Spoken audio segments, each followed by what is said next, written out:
የምናገረው የ68 ዓመት ሰው ነው። እኔ ደግሞ 50 ዓመቴ ነው። በ18 ዓመት ነው ይበልጠኝ። የ28 ዓመት ልጅ ነች። አራተኛ ሚስቱ አሁን አገብቷት የሚኖረው ይኸው ብን ብሎ ጠፋው ስጽፍ አያችሁ።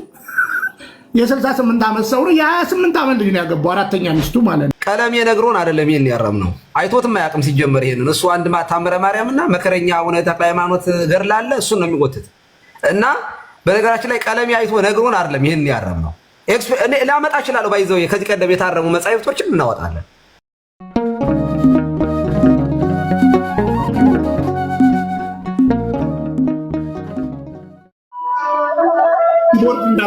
በስመ አብ ወወልድ ወመንፈስ ቅዱስ አሐዱ አምላክ።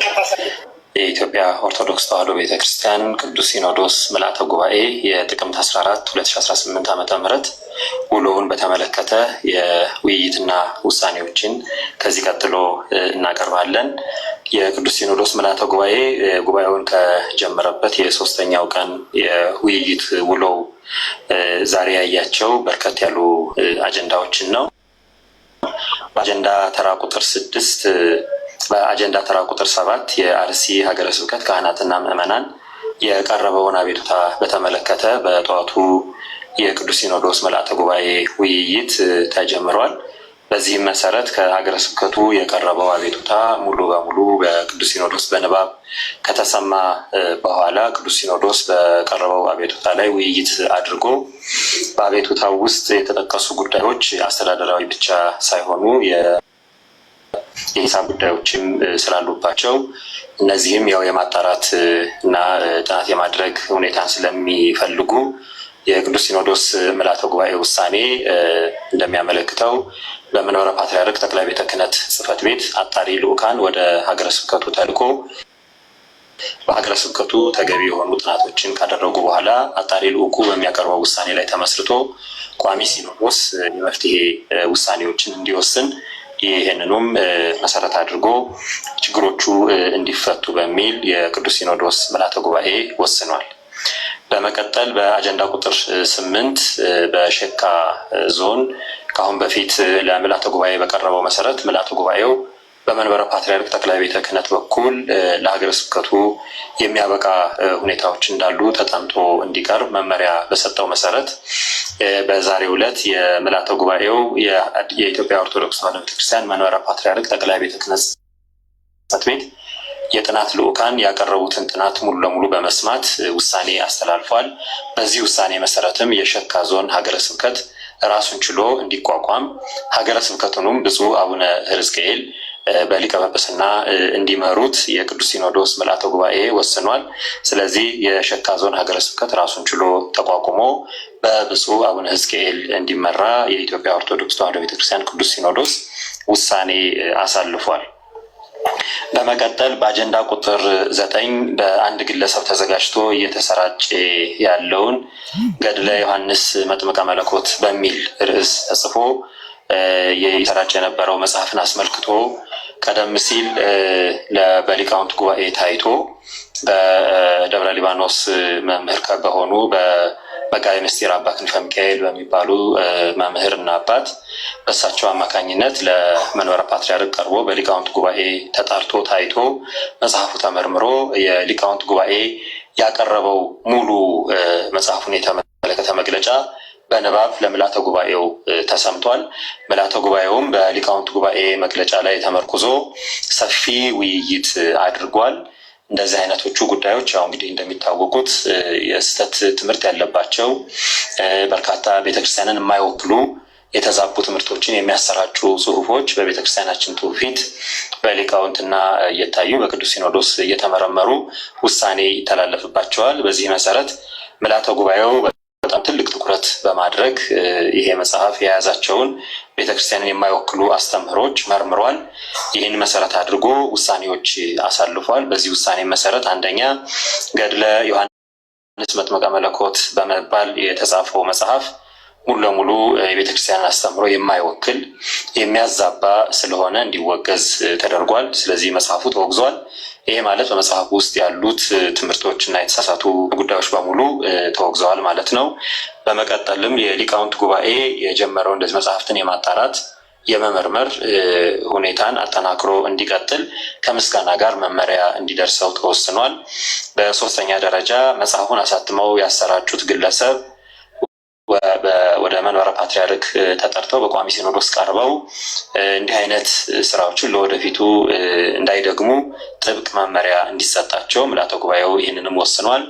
መጽሐፉ እንዲመረመር ያደረጉ የታላቁ ደብረ ሊባኖስ አንድነት ገዳም የአቡነ ተክለ ሃይማኖት አንድነት ገዳም መምህር የሆኑት መጋቢ ምስጢር አባ ክንፈ ሚካኤልም ለዚህ ላደረጉት መልካም ስራ ምስጋና እንዲሰጣቸው የምስጋና ደብዳቤ እንዲሰጣቸው ምልዓተ ጉባኤው ወስኗል።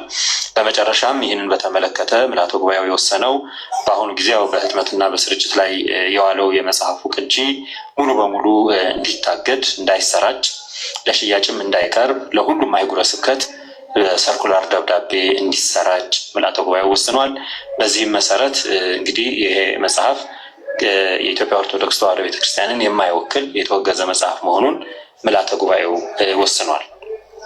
በመቀጠል በአጀንዳ ቁጥር 10 በዛሬው ዕለት የታየው አራተኛው ጉዳይ በዩናይትድ ኪንግደም እና አየርላንድ ሀገረ ስብከት ስር የሚገኙ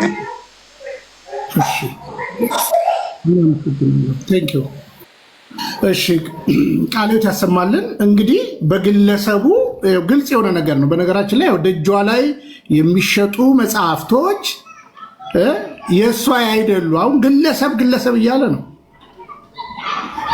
ለምሳሌ እንደው ገድላትን ተመልከቱ። በገዳማት ያሳተሙት ገድላት አለ በኢትዮጵያ ኦርቶዶክስ ተዋሕዶ ቤተክርስቲያን ተብሎ። ስለዚህ አሁን አንድ ግለሰብ ነው የተነሳው እዚህ ጋር ማለት ነው። ስለዚህ ምንም ጮቤ የሚያስረግጥ ነገር የለም። ገና ይጠራል ሰዎች የሚያሳትሙት ነገር። ያ ብቻ አይደለም፣ ከቤተ ክርስቲያን ትምህርት ጋር የሚጻረር የትኛውንም ነገር የሚያሳትሙ በቃ አለቀ፣ እንደዚህ ይደረጋል። ዛሬ የተጀመረ አይደለም እና ይሄንን እውነት ተረዱ ነው። ምን እያልከን ነው? ምናልባት የሰው መጽሐፍ እንዳታሳየን ስላልተነጋገረን ገብረስላሴ። እኔ እኮ እንደዛ አይደለም። ኦርቶዶክሳዊት ቤተክርስቲያን ህብረታዊት ናት። ትምህርቱን ይሄ ኦርቶዶክሳዊ አረዳድ የሚባል አለ። ያንን ኦርቶዶክሳዊ አረዳድ በተመለከተ 4 ነጥቦችን ለመናገር ነው። የቤተክርስቲያንን ትምህርት የምንረዳባቸው 4 መንገዶች አሉ። ህብረታዊ ስለሆነች የመጀመሪያው ቅብብሎች ነው ወይም ደግሞ ትውፊት የሚባለው ነው። ሁለተኛው ደግሞ በህብረት ነው የምንቀበለው። የግለሰብ ሀሳብ የምናራምድባት አይደለችም ኦርቶዶክሳዊት ቤተክርስቲያን። ይሄ መጽሐፉ የተወገዘውም የግለሰብ ሀሳብ ስላለበት ነው። ሌላው አረዳድ የሚባል አለ። እሱ ያ ህብረታዊ አረዳድ ነው። በግለሰብ እኔ እንዲተረድቻለሁ የሚባል ነገር የለም በእኛ ቤተክርስቲያን። ጉባኤያዊት ስለሆነች በጉባኤ የሚወሰን አረዳድ ያለን። ህብረቱ የሚረዳው አረዳዱ በህብረት ነው። ህብረቱ ትክክል መሆን አለመሆኑ ራሱ ህብረቱ ትክክል መሆን አለመሆኑን የምንረዳው ራሱ በህብረት ነው እና ከዚያ ውጭ ደግሞ ድህነት የሚባል ይህ ሁሉ የሚሆነው ለመዳን ስለሆነ ድህነት የሚባል ነገር አለ። ከነዚህ ከ4ቱ ሀሳብ ውጭ የመጣ መጽሐፍ ነው። ይሄ በቅብብሎሽ ያላገኘነው ነው። ህብረቱ ያልተቀበለው የማያውቀው ነው። አረዳዱም ኦርቶዶክሳዊ አረዳድ ያልሆነ ኮንተንት ያለው ነው። ቅድም ዲያቆን ሲናገሩት እንደነበረው ከዚህ አንጻር መጽሐፉ እኛን አይወክልም። የግለሰቦች ሀሳብ የቤተክርስቲያን ነው ሊባል አይችልም። ለኦርቶዶክሳውያን ነው። ለእነዚያኛዎቹ እንኳ ብዙም ይሄን ያህል ተጨንቄ አይደለም አሁን ይሄን ሀሳብ ለመናገር የፈለግኩት ቢኒ።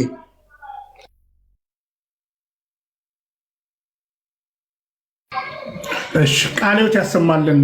ቴንኪው ዲያቆን የሚጨምሩት ሀሳብ ካለ ይቀጥሉ።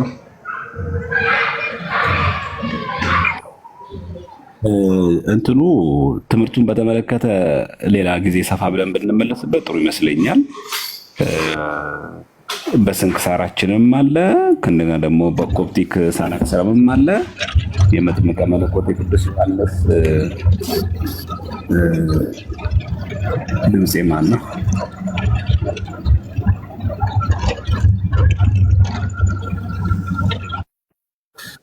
ይሄ አሁን ለምሳሌ ስንክሳር ነው፣ የኮፕቲክ ሳናክስረም ነው። ስንክሳራች ላይ ለምሳሌ መስከረም 2 ቅዱስ ዮሐንስ በሰማዕትነት ያረፈበት ዕለት ነው።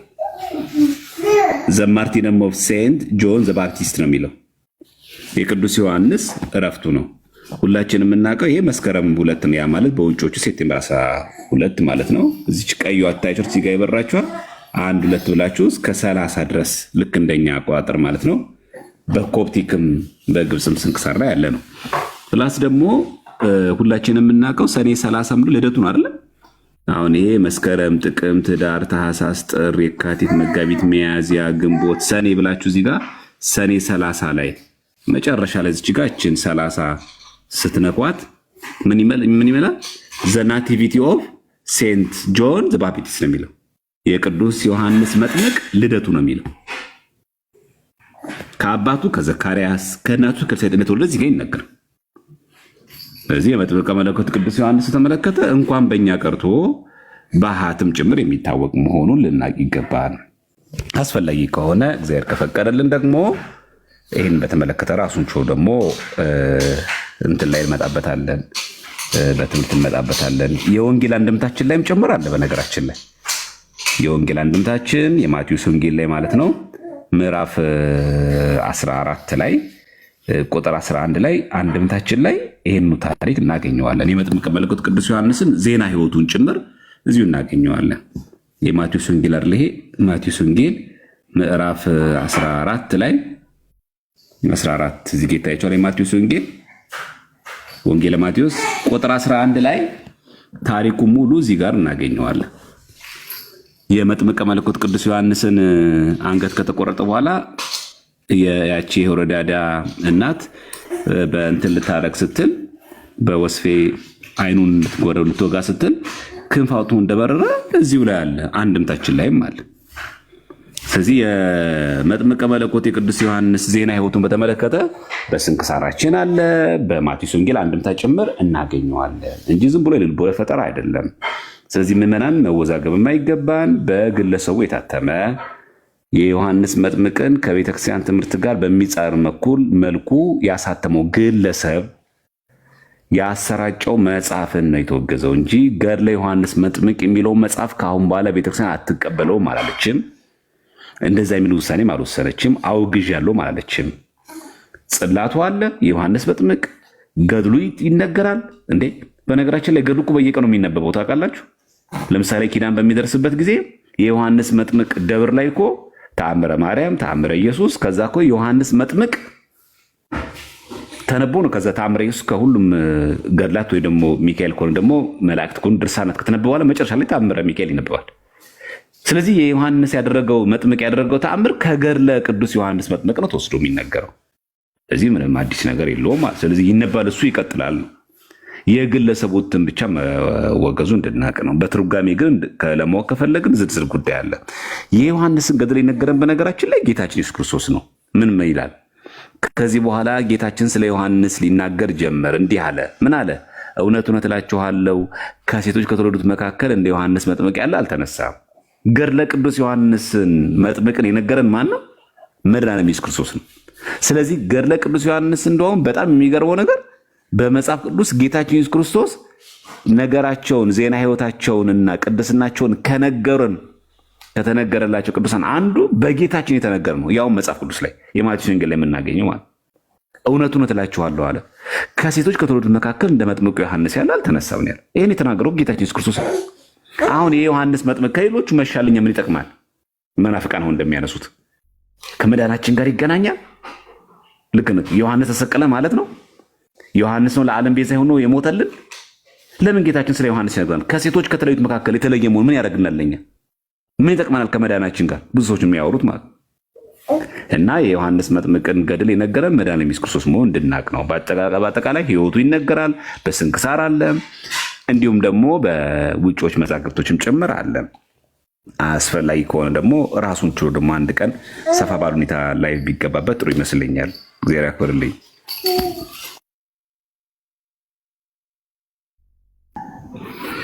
ቃልዮት ያሰማልን። ዲያቆን እንግዲህ ዛሬ እንግዲህ ሰበር በቀዳሚ ሰንበት የገባ ነው። እውነታውን ለትውልድ ለማሳየት ነው። እውነታው ይሄ ነው። እችን ቤተክርስቲያን ግን በቃ ለማፍረስ ከአውሬው ከሐሰተኛው ተልከው አንዳንዶች የሚዋሹት ውሸት በዚህ ያክል የክህደት ጥግ የሚያደርጉት ነገር ልክ እንዳይደለ ሁላችሁም እንድታውቁ። ስለዚህ አንድ ግለሰብ በዚህ ዘመን ያለ ግለሰብ አንድ ግለሰብ ይህንን መጽሐፍ አይተው ደግሞ አንድ አባታችን ባቀረቡት መሰረት ይህ መጽሐፍ ከነ ሙሉ ሀሳቡ በቤተ ክርስቲያን ተወግዟል እንጂ ግልጽ ዲያቆን እንዳሉት ገድለ መጥምቀ መለኮት ዮሐንስን እንዴት ቤተ ክርስቲያን ታወግዛለች? እና እውነታው ይሄ ነው። ዓለም አቀፋዊ ዳሰሳውንም በእንዲህ ሁኔታ ሰምታችኋል። እንግዲህ ከስር ከስር የካህዲያኖችን መልስ መስጠት ዲያቆን እየቀጠል እንትኖች አንድ ነገር ላሳይ። አሁን ጊዜው አይደለም ብዬ ነው እንጂ አሁን እዚህ ከስራ አንድ ዮሐንስ የሚባል ሰውዬ አይ እንደው ሰው ፕሮቴስታንቶች እንደው ምን እንደሚሻላችሁ አላ ይሄ ገድለ ዮሐንስ መጥምቅ ነው። የማን እንደሆነ ታውቃላችሁ? የሲሪያ አማዞን ላይ መጽሐፉ መግዛት የምትችሉ ሰዎች መግዛት ትችላላችሁ። ምን እንደሚለው ዘ ሲሪክ ላይፍ ኦፍ ጆን ዘ ባፕቲስት ነው የሚለው። የዮሐንስ ገድል ቅጂ የሶሪያው ቅጂ ነው። እንግሊዝኛ ትማለ እዚህ መጽሐፍ ላይ ታገኙታላችሁ። ሙሉ ዜና ህይወቱ በእኛ ቤተክርስቲያን ያለው ገድል እንዳለ ሙሉ ማለት ነው። 15 ዓመት መስበኳን፣ ክፋቷ መብረሯን፣ የቅዱስ ዮሐንስን ተአምራትን፣ ቃል ኪዳኑን፣ አማላጅነቱን እዚህ ያለ ሲሪክ ላይፍ ላይ አለ። ይሄ አማዞን ነው። በነገራችን ላይ መግዛት ትችላላችሁ። መጽሐፉን አቅም ያላችሁ በዶላር መግዛት የምችሉ ሰዎች ማለት ነው። ዘ ሲሪክ ላይፍ ነው የሚለው በሶሪያ ኦርቶዶክስ ቤተክርስቲያን ገድለ ዮሐንስ መጥምቅ ማለት ነው። እና አንዳንድ ሰዎች እንዲሁ ገድልስ ማለት ይሄ እናንተ ኢትዮጵያ ምናምን ለሚሉ ሰዎች ወይ አንብቡ ወይ ግዕዝ ወቁ፣ ቢያንስ ወይ አማርኛ ቻሉ፣ ወይ በምን ቋንቋ እናስረዳችሁ? እሺ በምን እንተርጉሙ? ይሄንን ምን ቢነገር እናንተ ይድር ትረዱታላችሁ?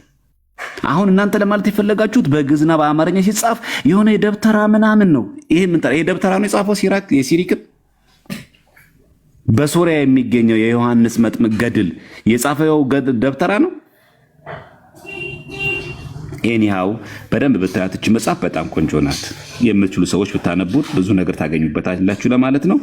እንደዎችም በዚህ አጋጣሚ ላሳውቅ ብዬ ነው። እግዚአብሔር ያክብርልኝ።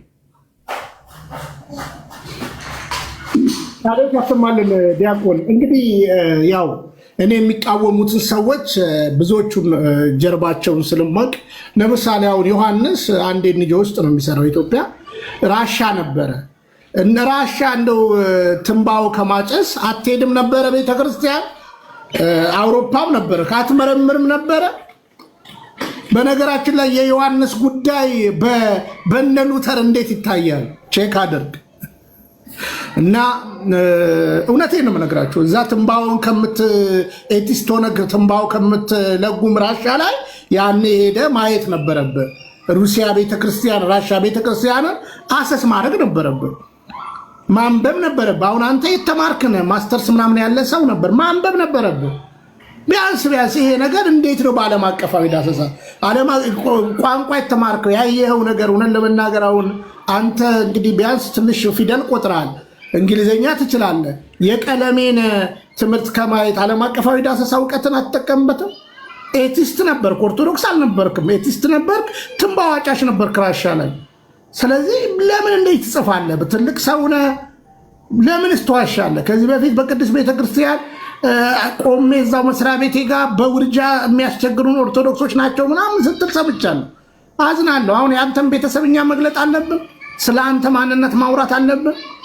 ቢያንስ አውሮፓንና ራሻ ምናምን ዞረሃል እና አታጠናም? ቢያንስ ራሻ ምናምን ቼክ አታደርግም? ትንሽ በራሻ ስለ ዮሐንስ ምን ይላል? የሩሲያ ቤተክርስቲያን ምን ትላለች? እና ይሄ አጀንዳ ነው፣ የምዕራባውያን አጀንዳ ነው። ለማንኛውም ምናልባት እኛ ይሄን ነገር የምናደርገው እንደዚህ ሰበር ገብተን ሀሳብ የምንሰጠው ለሌላ ለምንም አይደለም። አንደኛ ውስጥ ያላችሁ እንዳትረበሹ፣ ውሸታሞች ናቸው ይሄን የሚሉት። ቤተክርስቲያን በነገራችን ላይ ዲያቆን እንደው እንድታነሳለኝ የምፈልገው ቤተክርስቲያን እንዲህ አይነት መጽሐፍ እንኳን ገድላትን እኮ በሐዋርያዊ ቅብብሎሽ እኮ የነ ቶማስ ወንጌል ምናምን የሚባለውን እኮ ወግድ ብላ እኮ አስወግዳ ነው መጽሐፍ ቅዱስ ይሄ ነው ብላ ያስቀመጠችው። ከስር ከስር እየሰራን ነው ብያቸዋለሁ። አሁን ሰሞኑን ራሱ ዳንኤል የሚባል ልጅ የሰራውን ቪዲዮ እዛው ታች ጽፈናል። እንዴ ዳንኤል ለምን በዚህ ያክል ተዋሻለ? የቤተ ክርስቲያን አባት ብለህ ያቀረብከው ሰው 66 ነው የሰጠን አለ። ያ ሰው ግን 66 አይደለም። ስንት እንደጻፈ በደንብ ይኸው፣ ግን 66 አይደለም። እና እኔ በጣም ነው ማዝነው፣ በእውነት ነው የምነግራችሁ። ይልቁኑ ፊደል ቆጥረናል፣ እንግሊዘኛ እናነባለን የምትሉ ሰዎች ለምን ነቄ ብላችሁ ሰርች ለምን አታደርጉም? ትንሽ አለ አይደለም ለመናገር አፍ ስትከፍት ስለሚታይ ጭንቅላት ከመክፈታችሁ በፊት ትንሽ ነገር ብታዩ፣ ይሄ ወንድማዊ ምክሬ ነው። ከውስጥ ዳኒም ላይ ገብቼ እዛ ጽፍ ያለው በእርግጥ እውነት ለመናገር ያነሳው አባት በጻፈው መጽሐፉ ቡልጌት ነው የሚባለው አይደለ? መጽሐፉ በዛ ላይ ስንት መጽሐፍ ነው የተቀበለው? ለምን ትዋሻለ? 76 ወይ 66? መልስ የለም በቃ። ስለዚህ ዮሐንስም ለምን አትመረምርም? እኔ በንጹህ ሕሊና ነው የምነግራችሁ፣ በንጹህ ሕሊና እንዴ መማር ለዚህ ከሆነ በዓለም ፊደል እንግሊዘኛ ማወቅ ለዚህ ካልሆነ ለእምነት ካልሆነ ምን ይጠቅማል? እና ጄሮም ነው የሰጠን ምናምን ብለህ ከታይ ስትውረገርግ እዛው ላይ ጽፌልሃለሁ። ጄሮም በጻፈው ቡልጌት የሚለው መጽሐፉ እርግጥ 66 ነው ያወራው፣ እስኪ ቁጠረው ብዬ ጽፌልሃለሁ። ህዝብ ፊት ለነመነንም ነግሬያቸዋለሁ። እና ኧረ ተው በመድኃኒዓለም ኧረ ተው። ሰው እንዴት ከ50 ዓመት በኋላ ይዋሻል? የቀረው እያለን እኮ ነው የምንቆጥረው። እና ዛሬ ጮቤ ስትረግጡ ነው። እኔ እንግዲህ ዛሬ በጣም ብዙ ቀጠሮች ነበሩኝ እና እውነታው ይሄ ነው። አንብቡ። አሁን እዚህ ያላቸው ኦርቶዶክሳውያንም በቃ በአጭር አማርኛ ቤተክርስቲያን እየተገለገለችበት ያለውን ገድላት አንቀበልም እቀበላለሁ ብለህ መውረግረግ አትችልም። እስኪገባ ትጠይቃለህ። በነገራችን ላይ በቃ አለቀ። አንተ አልገባህምና ቤተክርስቲያን የምታወጣው ነገር የለም። ስለዚህ እናንተም ረጋ ብላችሁ አንብቡ እና ለመናገር ከስር እንደዚህ መልስ እየሰጠን እንሄዳለን። ሰሞኑን እንግዲህ በአቡነ ገብረ መንፈስ ቅዱስ በነገራችን ላይ ቢኒ እንዳው ይቅርታና፣ በነገራችን ላይ ዮሐንስ መጥምቅ ለሚጠመቁ ሰዎች እንዲሁም ለታመሙ ሰዎች ፓትሮን ሴንት የሚጠብቃቸው ቅዱስ ተብሎ ይታመናል። ኢቭን የጆርዳን፣ የፈረንሳይ፣ ካናዳ፣ የጣሊያን፣ የፍሎረሰንስ የነዚህ ሀገራት ጠባቂ ቅዱስ ነው። እንደ ይውጣላችሁ እንደ ፕሮቴስታንቶች የምታነቡ ከሆነ የነዚህ ሀገራት የሚጠብቀው ጆርዳንን የሚጠብቃት ቅዱስ ማን ነው ብሎ ጆርዳኖች የሚያምኑት ዮሐንስ መጥምቅ፣ ጣሊያንን፣ የካናዳን፣ የፈረንሳይን፣ ካናዳ የታመሙ ሰዎች ህሙማንን የሚጠብቅ ፈዋሽ ስለሆነ ፓትሮን ሴንት ኦፍ ጆን ባፕቲስት ብላችሁ ትገቡ ታገኙታላችሁ። እንደው እኛ ሀገር ብቻ የሚመስላቸው ምናምን ወንጌል የተከደነ የሚመስላቸው ምናምን ማለት ነው። እና ንባብን በጣም ብታሳድጉት እጅግ በጣም ለሁሉም ጠቃሚ ነው። ምናልባት በሚቀጥለው ጊዜ የቅዱስ ሲኖዶስ ምልዓተ ጉባኤ ሲያልቅ ምን ስህተቶች እንደነበሩት ገድሉ አሁን ይሄ በግለሰቡ የታተመው ምን ሰባ ይሆናል። ግን የዮሐንስ መጥምቅን ገድል በተመለከተ በህይወቱ በተጋድሎ ያደረገውን ነገር እንኳን በእኛ ባህት ቀርቶ ደግሞ በሌሎቹ ጭምር የሚታወቅ መሆኑ በጣም ልናቅ ይገባል። ይሄ እኔ ለሁሉም ሰዎች የአደራ ምለው ነገር መሆኑ ማወቅ አለባችሁ ማለት ነው። ሌላኛው ነገር እንደው ከዚህ ጋር እንደው አንድ ላይ ብንጨምር ጥሩ ነው ብዬ ማስበው ምንድን ነው፣ ስናነብ እዚህ ያለን ኦርቶዶክሳውያን ስናነብ በተቻለ መጠን የንባብ አድማሳችንን ከፍ እያደረግነው ብንሄድ ጥሩ ነው።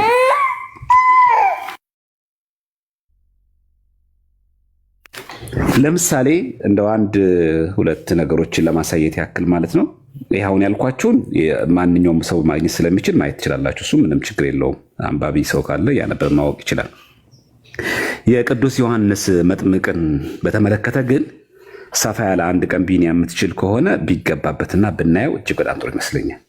ብንገባበት በቃ እንዳለ ሙሉ አንድ ቀን ጊዜ ተይዞ እንዴት በቤተክርስቲያናችን እንዴት እንደሚታሰብ እንዴት እንደሚከበር በደንብ ብናየው ጥሩ ይመስለኛል። ምክንያቱም ይሄ አሁን እንደዚህ አጠር ያለ ነገሮች ስንሰጥ ትንሽ የሚከብድ ይመስለኛል እና ቢቻል ሁሉም ሰው በሚያየው መንገድ ብናቀርበው አንድ ቀን ከዛ በኋላ ያንን ጉዳይ ሪፍሌክሽን ብንሰጥበት በጣም ቆንጆ ይመስለኛል። በአጭሩ ግን ምን ለማለት ፈልጌ ነው፣ ዮሐንስ መጥምቅ ለታመሙ ሰዎች ለጥሙቃን የሚጠብቃቸው ቅዱስ እንደሆነ እንዲሁም ደግሞ የጣሊያን የጆርዳን እንዲሁም ደግሞ የፈረንሳይ ካናዳ የሚጠብቃት እነዚህን ሀገሮች የሚጠብቅ በቃል ኪዳኑ በአማኞች የሚጠብቅ ቅዱስ ተደርጎ እንደሚቆጠር በዚህ አጋጣሚ ነው ለማሳወቅ ያክል ነው። እግዚአብሔር ይስጥልኝ። ቃሎት ያሰማልን ዲያቆንዬ። በዚህ አጋጣሚ እንግዲህ መነን ጥሩ ጥያቄ እየጠየቅሽ ነው። ጆርዳን አሁን እንግዲህ ዲያቆን ዘማርያም ለሚያነሳቸው ነገሮች አንቺ እንግዲህ ቋንቋም ጎበዝ እንደሆንሽ በውስጥ እየተነጋገርን ነው እና ገድላትን ሳንቀበል ኦርቶዶክስ መሆን እንችላለን ወይ ላልሽው ነገር በአጭር አማርኛ አትችይም። ምክንያቱም የሐዋርያት ሥራን ሳትቀበይ ክርስቲያን መሆን ትችያለሽ ወይ? በቃ በአጭር አማርኛ እና አታምታታም ስል እንዳለው ቀለሜ አትችይም። ግን እስቲ ልቀበል ያልቻልኩት ምንድን ነው ብለሽ ጥያቄ የሚፈጥርብሽ ካለ እሱን መጠየቅና መቅረብ። አንዳንዱ አየሽ እውነት የሚገባሽ እንደዛ ስለሆነ ማለት እዚህ አሁን ኦርቶዶክስ ነን እያላችሁ ገድለ ይሄን አልቀበልም የምትሉ አትችልም፣ አትልመጥመጥ አትችልም።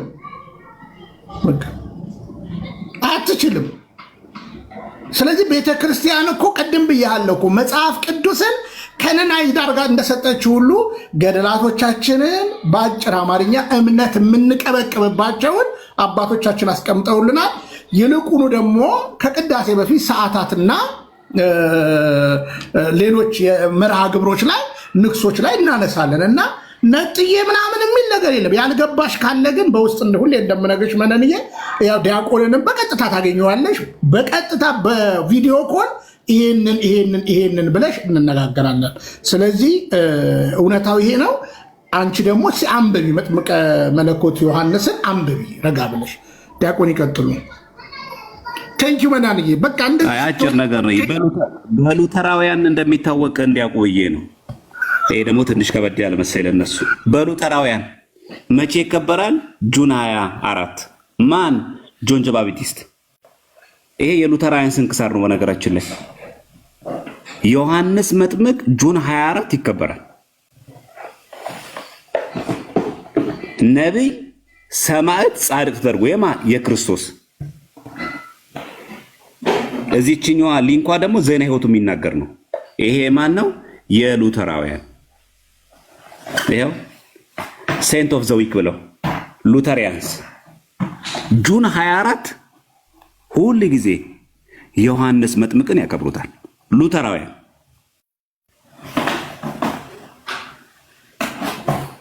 ቀን ለማን ነው የሚሰጠው? ቀኖቹ ሁሉ የማን ናቸው? ይሄ ሴንትስ ኦፍ ዘ ዊክ ነው የሚለው። እያንዳንዱ በዚህ መንገድ ያከብሩታል። አትናቴዎስን ያከብሩታል ሜይ 2 ላይ ሉተራውያን። እንደው የሚታወቁት አለፍ አድርጌ ላሳያችሁ። አትናቴዎስ ሐዋርያውን አትናቴዎስን ማለት አረ ምንም እኛ ማናቃቸው ብዙ አባቶች ጭምር እዚህ ላይ ያከብራሉ። ጎርጎሪዮስ ዘግሬት ማርች 12 ላይ ያከብሩታል ማለት ነው። ኤኒሃው ሁላችሁም እዚህ ገብታችሁ ሴንት ኦፍ ዘ ዊክ ብላችሁ ሉተራውያን ብላችሁ ሰርች ስታደርጉ የዮሐንስ መጥምቅን ጁን 24 ታገኙታላችሁ ማለት ፈልጌ ነው።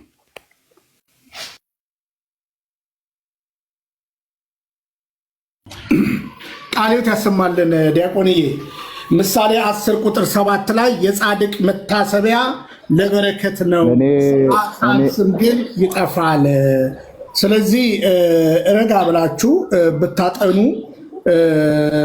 እንደው ጥሩ ነው ብዬ አስባለሁ። በእውነት በቅንነት በንጹህ ሕሊና ቀርባችሁ ደግሞ ብትጠይቁ ቀርባችሁ በጣም ጥሩ ነው። እንቀራረብ፣ እንወያይ፣ እንነጋገር። ይኸው በቃ እኮ እኔ ሉተራናውያን ለምትሉ ይኸው ጁን 24 ቁጭ አድርገውላችኋል እነ ሉተር ማለት ነው። ባይደዌ አስምሬ ባለፈው ነገር ያቸዋለሁ ስለ ዝማሬ ካልቪን፣ ሉተር እና ዝዊንግሊንግ ምን ብለዋል ብላችሁ ሰርች አድርጉ። ምን ብለዋል ስለ ዝማሬ ምን ጽፈዋል? በቴሲሳቸውም ላይ በመጽሐፍቶቻቸው ላይ ካልቪን፣ ሉትራን፣ ዝዊንግሊንግ አስምሬ ሰርቼበታለሁ። አንድም ፕሮቴስታንት ከስር መልስ አልሰጠኝም ገብቶ ማለት ነው። አንድም ፕሮቴስታንት ዋቢ መጽሐፍ ሲሰጡኝ በዚህ ጉዳይ ላይ ሉተር የካቶሊክ ዝማሬን እንዲህ ብሎ የተናገረበትን ሲያምጡ ብያለሁ። ዝዊንግልንግልቁ ነው መዝሙር ለእግዚአብሔር አይገባም ነው ያለው ዳዊት። መዝሙረ ዳዊትን መኃልየ ዝዊንግልንግ አይገባም ነው ያለው። በነገራችን ላይ ፓስተር ጻድቁ እኛ አባቶቻችን ሪፎርመሮቻችን 3 ናቸው ብለዋል አይደለ? 3ቱ ምን አሉ እንኳን የሚሉትን ረጋ ብላችሁ ስሙ፣ ረጋ ብላችሁ አንብቡ። ይኸው በቃ እኛ ለመረጃ እናወራ። ጁን 24 ለዛውም የኢትዮጵያ ፕሮቴስታንቶች ከሚቀጥለው ጀምሮ ተቀብላችሁ ጁን 24 መጥምቁ ዮሐንስን ማክበር አለባችሁ፣ ማክበር አለባችሁ። የጻድቅ መታሰቢያ ለበረከት ስለሆነ ማክበር አለባችሁ። በቃ ደግሞ ለዘላለም በቃ መታሰቢያቸው ለዘላለም ነው እና ማክበር አለባችሁ። ጁን 24ን ወደ ኢትዮጵያ ቀይሩና አክብሩ። ከሆናችሁ ስንዴውን ብቻ ሳይሆን ቀለቡን ብቻ ሳይሆን መጽሐፎቻቸውን ጭምር ነው የሉተራናውያን መቀበል ያለባችሁ። ማርቲን ሉተር ስለ እማምላክ ወላዲተ አምላክ ምን ብሏል? ዶክትሪን አንመሰርትባትም ከልጇ ጋር በሰማይ ነች ብሏል። ማመን አለባችሁ። ይሄንን በሰማይ ነች ነው ያለው። ስለዚህ አልተነሳችም ምናምን ለምትሉ ተጋጩ ከሉተር ከአባታችሁ ጋር። ስለዚህ ይሄንን እውነት ተረዱ።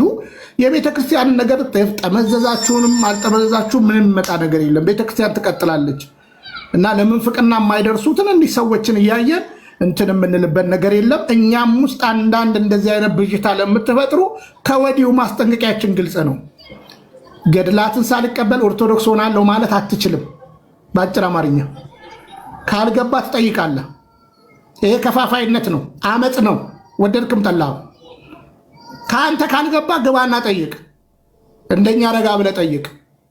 አንተ ማነው ዲሲሽን ሜከር ያደረገ? አንተን ማነው ሊቀ ሊቃውንት ያደረገ? እንደዚህ አይነት ከፋፋይነት ስላለ ነው። በግልጽ በውስጥም ተናግሬያለሁ ይህን ጉዳይ። ስለዚህ ገድላቶቻችን መገልገያዎቻችን በቤተ ክርስቲያን የበረከት መጽሐፍቶቻችን ናቸው። እምነታችንን የምንቀበቅብባቸው ናቸው እና እኔን አልቀበልም ይሄን እቀበላለሁ የምትለው አንተ ማነ መርጦ አልቃሽ ያደረገ? አደብ ግዛ። ለውጭ ብቻ አይደለም የምናገረው፣ ውስጥ ላለህም ከፋፋይ ነው የምንነግረህ። አደብ ግዛ። ካልገባ ገባና ጠይቅ። በቃ መነንዬ ምን ሁሉ አንዱን መሻ ነበርሽ ሁሉን ለማለት ጥያቄ የፈጠረብሽን ቅረቢና ጠይቅ ብያለሁ። በአማርኛው ችግር ከፈጠረብሽ በግዕዝ ይፈታልሻል። የቅኔ መጽሐፍቶች ደግሞ ጠንከር ያሉ ስለሆነ በግልጽ አማርኛ እሱንም ቀርበ መጠየቅ ነው ያለብህና እና ይሄ እኮ የዛሬ 4 ዓመት የሰራ ነው እኮ በእውነት ለመናገር ረጋ በሉ እና ጆን ነው በቃ ጥሩ ነው። ምክሬን ተቀብለሃል። አሁን ወደ ኋላ ተመልሰ ተንቦ ያጨስክበትን የራሻ መጽሐፍቶች እንደገና ሰርች አድርገው ዘማርያምም ደግ ስለሆነ ሃይላይት ሰጥተዋል። ሉተራናውያን ምንን በዓል በነገራችን ላይ በየቀኑ ሉተራናውያን ያከብራሉ። ባይደው በየቀኑ ያከብራሉ። እኛ ብቻ ከመሰልን ማለት ነው። ግን እነሱ ያለፉትን ነው። የኛ ስንክሳር በግልጽ አማርኛ የተቀመጣለ። ግን በየጊዜው ቤተክርስቲያን በየጊዜው ስለምትቀጥል እውቅና የምትሰጣቸውን አባቶቻችንን ትጨምራለች። እናስባቸዋለን። ያረፉበትን የተጋደሉት ዛሬም ይጋደላሉ።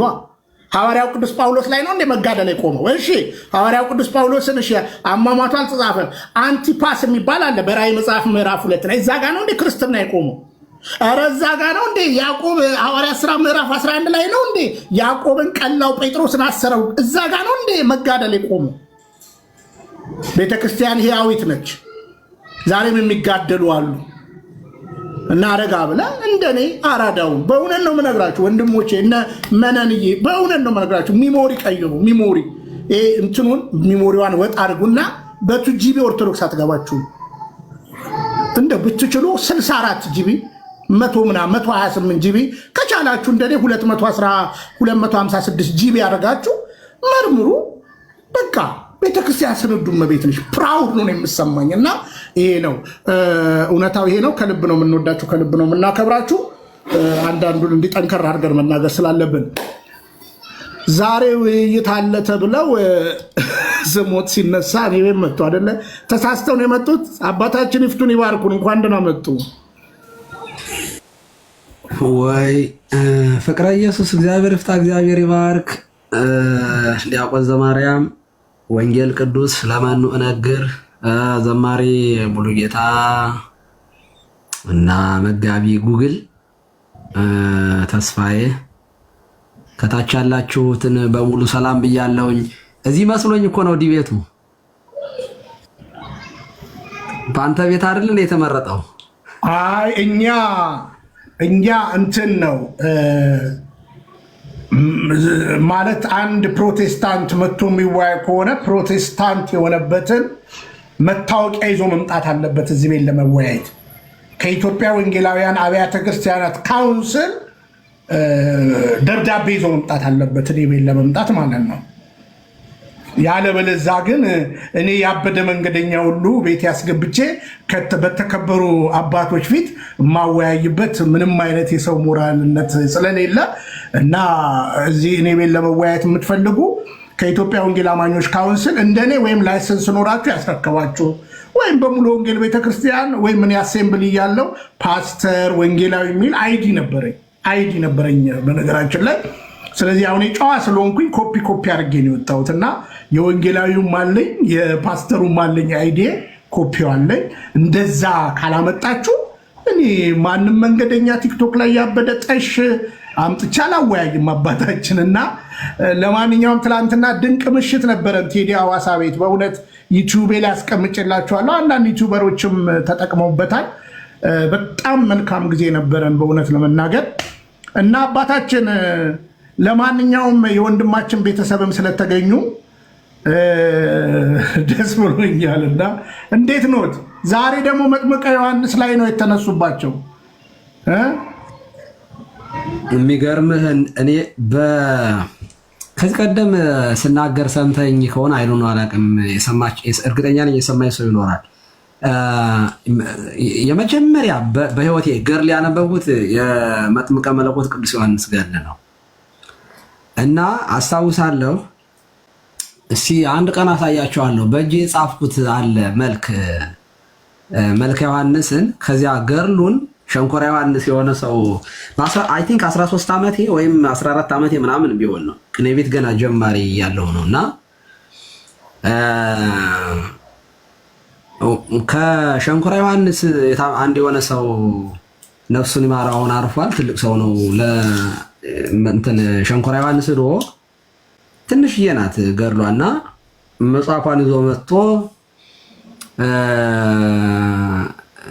በምን እንዳገኘሁት እኔ አላውቅም ብቻ እና ወስጄ መልኩን ጻፍኩት፣ በእጄ መልኩን ጻፍኩት እና ትንሽ መጽሐፍ አለች አስማተ መለኮት ምናምን የምትል መጽሐፍ በጣም ትንሽ በቃ ከመዳፍ የምታንስ ልክ በዚያች አይነት አድርጌ ወረቀት አዘጋጅቼ በደጉሼ ምናምን ያስኳት እና በቃሌ እስከ 10 ምናምን ዓመት ያክል ደግመው ነበር። መልኩ በጣም የሚገርም ነው በነገራችን ላይ መልኩ ማለት ነው። እና ገድሉ በዚያ አይምሮ የገና ልጅ እያለሁ እንግዲህ ያው መጀመሪያ እኛም ዳዊት ምናምን ወንጌል ዮሐንስ ነው የምናነበው፣ ከዚያ ዳዊት ነው፣ ከዚያ ጾመ ድጓ ነው እና የማንበብ እንደዚህ ገድላትን የማንበብ ምናምን እንትናችን አንደኛ ንባብ አቅም ይጠይቃል። ዳዊቱንም በትምህርት ደረጃ ካልሆነ በጣም በደንብ አድርገን ማንበብ አንችልም። ገና በደንብ እየበሰልን ስንሄድ ነው እና ከዚያ ቅኔ ቤት ምናምን ሲኬድ ነው እንግዲህ ታሪኮችን የምንማረው። አጠቃላይ ከ1 እስከ 30 በየቀኑ በሚውለው በዓል ስለሆነ ቀን የሚቆጠረው ከዛሬ 15 ከሆነ በቂርቆስና ኢየሉጣ ታሪኩ ይተረክልናል። መጀመሪያ ታሪኩ ከተረከ በኋላ በዚያ ታሪክ ላይ ተንተርሰን ነው ቅኔ። ስለዚህ ቅኔ ቤት ከ1 እስከ 30 ቀን የሚውሉ በዓላት 3-4 በአንድ ቀን 4 ከዋለ በዚያ በሶስቱ በዓላትም ቅኔ መቁጠር እንችላለን። አንድ ከሆነ ግን የትናንትናውን ታሪክ አምጥተን ለዛሬ መቀኘት አይቻልም በቅኔ ቤት። ቅኔ ቤት አንደኛው በጣም ትልቅ ታሪክ የሚያስተምረው በነገራችን ላይ ቅኔ ቤት ነው እና የመጥምቁን ገድል አሁንም ድረስ አይምሮ ላይ ነው ያለው።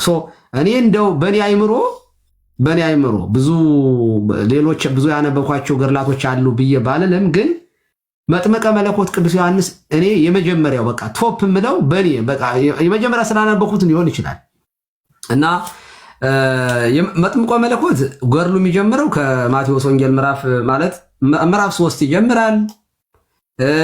ማለት በጽሁፍ ደረጃ ማለት ነው። በጽሁፍ የማቴዎስ ከአዲስ ኪዳን ማቴዎስ 3 ከ13 እስከ 17 ያለውን፣ ማቴዎስ 14 ከ1 እስከ 12 ያለውን፣ ማርቆስ 6 14 እስከ 29 ያለውን፣ ሉቃስ ከ1 ጀምሮ እስከ 5 ከዚያ ደግሞ ቁጥር 25 ላይ ከዚያ 57 እስከ 80 ድረስ ያለው በሙሉ የመጥምቀ መለኮት ቅዱስ ዮሐንስ በወንጌል ውስጥ ታሪኩም ተመዝግቧል። ጌታም ቅድም አይ ቲንክ በጨረፍታ የሰማሁት መስሎኛል ዲያቆን ዘማርያም አልቦ ዘያብዮ ለዮሐንስ ሴቶች ከወለዷቸው ዮሐንስን የሚበልጠው የለም ዘንእሶ ያብዮ ብሎ የሚያንሰው ግን ይበልጠዋል ይላል። ማለት ጌታም ከሴት ስለተወለደ ዘንእሶ የተባለው ጌታ ነው። በእድሜ 6 ወር ስለሚያንስ ጌታ እንግዲህ በስድስተኛ ወበሳልስ ወር ተፈነወ ገብርኤል መልአከ አድን የሚለው መልአኩ ወደ ዘካርያስ በመጣ በስድስተኛ ወር ዮሐንስ በተጸነሰ በስድስተኛ ወር አይደል ጌታ የተጸነሰው። ስለዚህ 6 ወር ይበልጠዋል ጌታ በ6 ወር የ6 ወር ጽንስ እያለ ዮሐንስ ሰግዷል እና ዘንእሶ ያብዮ ምክንያቱም ዮሐንስን የሚበልጠው የለም አለ ጌታ። ከዚያ ግን አይ ዘንእሶ በእድሜ የሚያንሰው እርሱ ግን አለና ራሱን ይበልጠዋል ብሎ ምክንያቱም ራሱን ከዮሐንስ ጋር አወዳድሮ ዘንእሶ ያብዮ አለ። ፈጣሪ ነው እሱ በእህቱም ድንግልና የተወለደ ነው እና ስለዚህ አምላክ ወሰብ እሱ ይበልጠዋል እንጂ ዮሐንስን የሚበልጠው የለም ብሎ ራሱ ጌታ የመሰከረለት ነው። ታዲያ ግን በነገራችን ላይ ጥያቄ ያላቸው መነንም ካላት አይ ቲንክ ሰሞኑን አንተ ቤት ነው እያየዋት ነው በተወሰነ በጣም ጽንፈኛ እሷና ሐና ገብሩ በጣም ጽንፍ ይዘው በጣም ቤተክርስቲያን የሚከሱ ልጆች ነበሩ። በነገራችን ላይ ሐና አሁን በጣም ሀምብል ጨዋ ልጅ ሆናለች። ሉተራን ጋር ደርሳለች።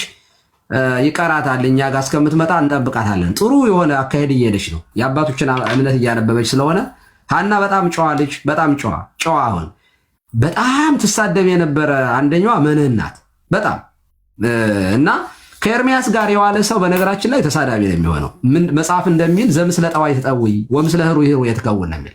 ከጠማማ ሰው ጋር የሚውል ሰው ጠማማ ነው የሚሆነው። ከጤነኛ ሰው ጋር የሚውል ሰው ጤነኛ ይሆናል። ባይዘው ይሄ ሳይንሱም ያረጋግጣል። ሳይንሱ ራሱ የሰው ልጅ ውሎውን ይሆናል። ኢንቫይሮንመንታል ቼንጅ አለ። የአሜሪካ የተወለደ ልጅ እንደ አሜሪካ ነው የሚሆነው። ኢትዮጵያ የተወለደ ደግሞ ነጭም ቢሆን ኢትዮጵያዊ ሆኖ ነው የሚያድገው። ካልቸር ሰውን ይለውጣል። እና ምን ለማለት ፈልጌ ነው አሁን እየተመለሰች ይመስለኛል። መነን ግቢ ጥያቄ ካላት ትግባ። በነገራችን ላይ ገድላት መጽሐፍ ቅዱሳት አይደሉም፣ መጽሐፍ ቅዱስ አይደግፋቸውም የሚል ሰው ካለ መግባት ይችላል። እስኪ ግባና እኔ ምን እያወሩ እንደሆነ ራሱን እኮ አይገባኝም። በነገራችን ላይ ያለ ገድል ክርስትና ራሱ የለም እኮ መጽሐፍ ቅዱስ ራሱ እኮ የሚነግረን ጌታ ራሱ ከተጋደላችሁ ነው የኔ መሆን የምትችሉት እኮ ነው የሚለው። እና አይ ዶንት ቲንክ ሶ የገድላት ኮንሰፕት የገባቸዋል መሰለኝ የፕሮቴስታንቱ። ከዚያ በተረፈ አሁን ይሄ ቅድም ስታወሩ ነው ዜናውን የሰማሁኝ። ይሄ በግለሰብ የታተመ ገድለ ዮሐንስ ተወገዘ የሚለው እኔ ሰርፕራይዝ የሆናችሁ ሰዎች ካላችሁ እኔ ስናገር ነበር ከ15 ከ16 ቀን በፊት ገድላት ስተት የለባቸውም ምንም ሕጸጽ አልባ ናቸው ብላ ቤተክርስቲያን አታምንም።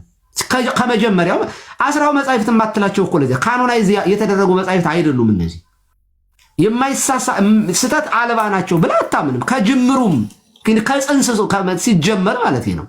ምክንያቱም ገድላት አንደኛ በግለሰቦች እንደዚህ አሁን እንደ ይሄ ግለሰቡ እውነት ለመናገር ሃይማኖትን በመረመር አይምሮ ያለም ያን ጊዜ የሚያነበብኩት ስተቱ የት ላይ እንደሆነ እኔ አላውቅም። ያነበብኩት ራሱ ገዳሙ ያሳተመው ነው ግለሰቡ ያሳተመው ነው አይዶ ነው ያላውቅም። ብቻ ግን የመጥምቁ ኤልሳቤጥ ይዛው ዮሐንስን ወደ ምድረ በዳ እንዴት እንደወረደች የግመሎ እንትን የአጋዘን የምትባል እንስሳ ጡት እያጠባች እንዳሳደገችው በበረሃ እንዳደገ ይሄ መጽሐፍ ቅዱስም ይነግረናል። ያው በ30 ዘመን ዮሐንስ ከምድረ በዳ ወጥቶ የምድረ በዳ ሰባኪ ነው። ነብዩ ኢሳይያስም ትንቢት ተናግሮለታል። ፀሐየ ፍኖት መሆኑን መንገድ ጠራጊ መሆኑን ተነግሯል እና ታሪኩ የተገለጠ ነው። ስለዚህ በግለሰብ ሊጻፍ ይችላል። በነገራችን ላይ ግለሰብ ደግሞ ይሳሳታል። ለምሳሌ እኔ እንደው በቅንነት ተነስቼ አንድ የማቃቸውን ሰማዕት መምህር ቢሆኑ መምህር በሰማዕትነት ቢያልፉ በሃይማኖት የጸኑ መምህር ቢኖሩኝ በቅንነት ተነስቼ ገድላቸውን ልጽፍ እችላለሁ። አሁን ይሄ እኔ ስጽፈው ሊሳሳት ይችላል። በሊቃውንት ጉባኤ ካልታየ በማይከል ደረጃ ታይቶ ታርሞ ካልወጣ እኔ ልሳሳት እችላለሁ። ባለገድሉ አይደለም ስህተቱ፣ ምክንያቱም ራሳቸው አይጽፉትም። እኔ ልሳሳት እችላለሁ። ምክንያቱም ከመጀመሪያው ምን ብለናል? ኢንፋሊብል የሆነ ፐርሰን የለም ማለት በግለሰብ ደረጃ የማይሳሳት ግለሰብ የለም። ፓትርያርክ እንኳ ቢሆን ይሳሳታል ብላ ታምናለች ቤተክርስቲያን። ፓትርያርኩም ቢጽፉ በግላቸው ማንኛውም ቢጽፍ ሊሳሳቱ ይችላሉ። ያንን ቤተክርስቲያን ምን ትላለች? ባለሙሉ ባለስልጣን ቤተክርስቲያን ስለሆነች አይታ ያንን ማረሚያ ትሰጣለች፣ ማስተካከያ። ሁለተኛ በገዳማት ወይም በአድባራት ደረጃ የሚታተማለ እዚያም ላይ ስህተት ሊፈጸም ይችላል። ምክንያቱም አንድ ደብር ቤተክርስቲያንን በሙሉ አይወክልም። ደብሩ በራሱ የሊቃውንት ጉባኤ ሰብሳቢ አይደለም፣ የራሱ ማዕከላዊ ነገር አይደለም፣ አንድ አጥቢያ ነው። ስለዚህ ስህተት ሊፈጸም ይችላል። እንደዚህ ያሉት ነገሮች ላይ በተማከለ ሁኔታ በሊቃውንት ታርሞ፣ እሱ ብቻ አይደለም፣ በነገራችን ላይ በሊቃውንት ራሱ ታርሞ የወጣ እንኳ ገድል ቢሆን በዘመን ሁኔታ የቋንቋ እድገቱ ታይቶ ቋንቋው ያ ገድሉ ላይ ያለ ቋንቋ አሁን ላይ ቶክሲዋር የሚያስነሳ አይነት ነገር ከሆነ ለምሳሌ ዛሬ ላይ አማራ፣ ኦሮሞ የሚለው ስድብ አይደለም፣ የአንድ አካባቢ መጠሪያ ነው። ግን ከተወሰነ ዓመት በኋላ ከመቶ ዓመት በኋላ ምናምን ይሄ ስም እንደ ስድብ ሆኖ ቢመጣ አይታወቅም።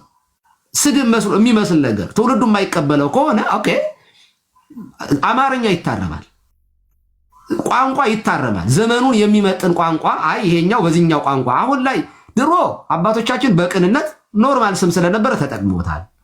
አሁን ላይ ግን ትውልዱን ሊያሰናክል ስለሚችል ይሄኛው አማርኛ በዚህኛው ቢቀና ልንል እንችላለን። ለምሳሌ ትርጓሜ ወንጌል ላይ እኔ ስንማር በጣም ጊዜያችን ቅጽላ ላይ እንደው የሚወስደው የድሮ አማርኛዎች አሉ አንድምታው ላይ እና በሐሳብ ደረጃው ቀርቧል። እንደውም እኔ ትርጓሜ ወንጌል ትርጓሜ ራሱ ያስፈልገዋል።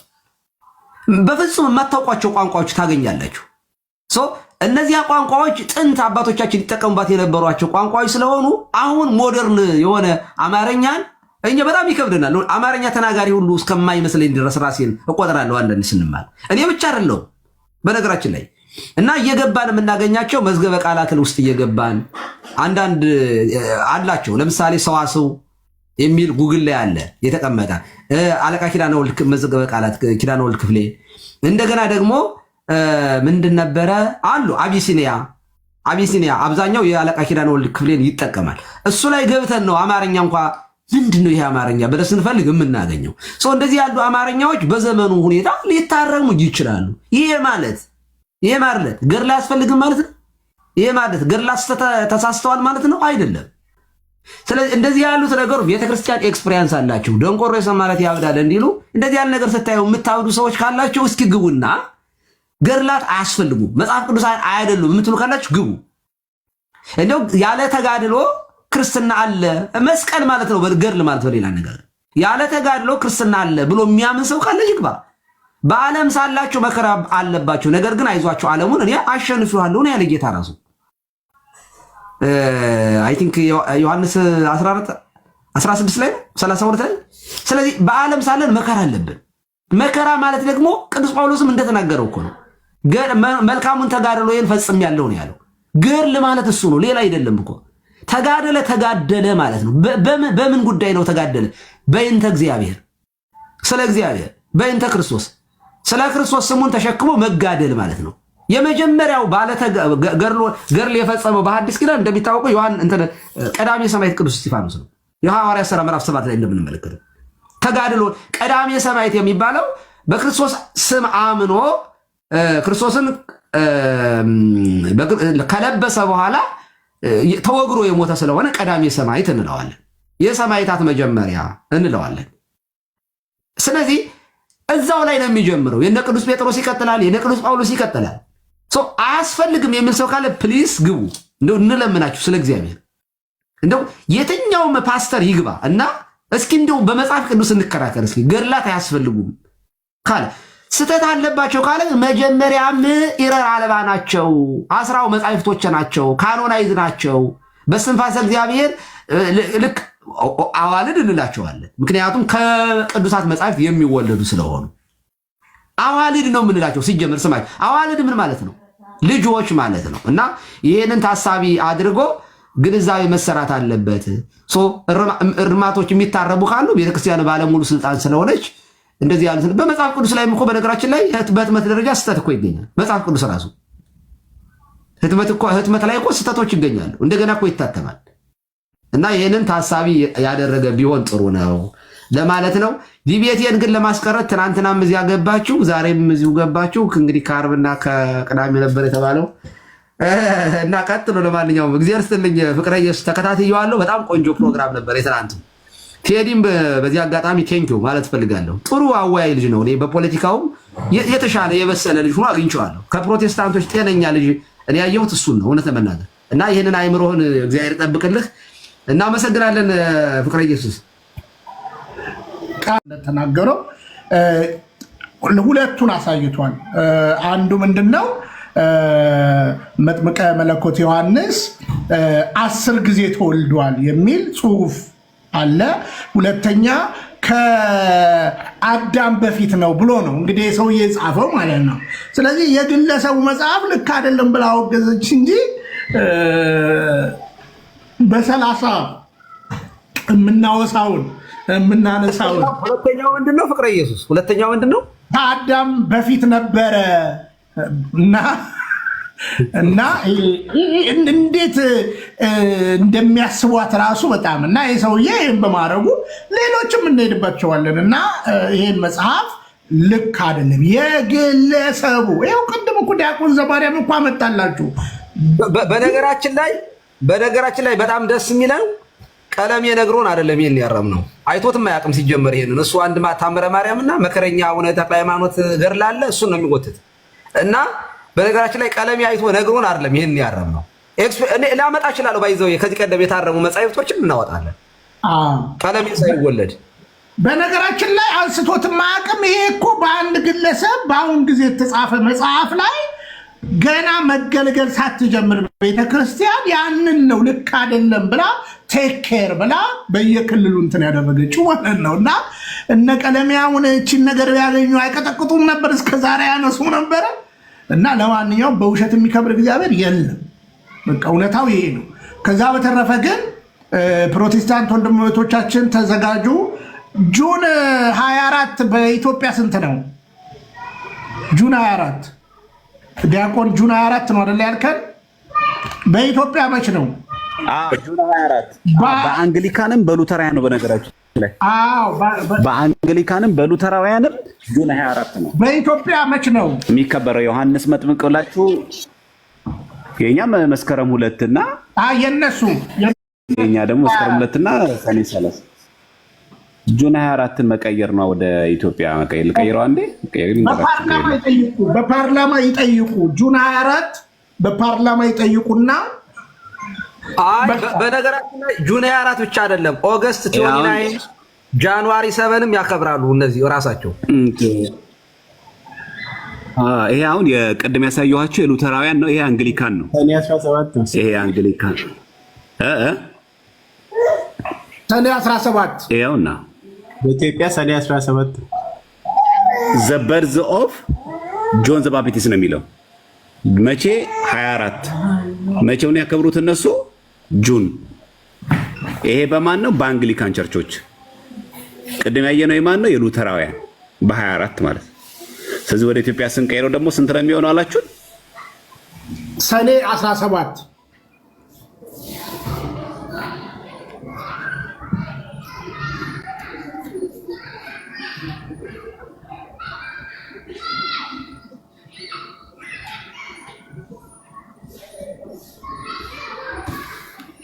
ሐምሌ ነው።